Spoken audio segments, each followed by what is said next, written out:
Magandang umaga mga kapuso at magandang panahon ang ma-enjoy natin ngayong unang Lunes ng Pebrero. Halos buong bansa ang makakaranas ng magandang panahon, maliban po sa ilang lugar na posibleng magkaroon ng light to moderate rains. Base po yan sa rainfall forecast ng Metro Weather. Pinaalerto naman ang mga taga-Soc-Sargen region sa posibleng heavy rains mamayang hapon na maaaring magdulot ng baha o kaya naman ng landslide.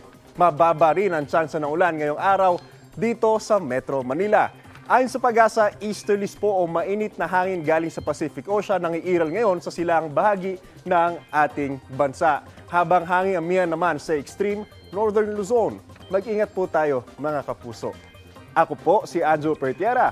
Know the weather before you go. Para mag-safe lagi, mga kapuso.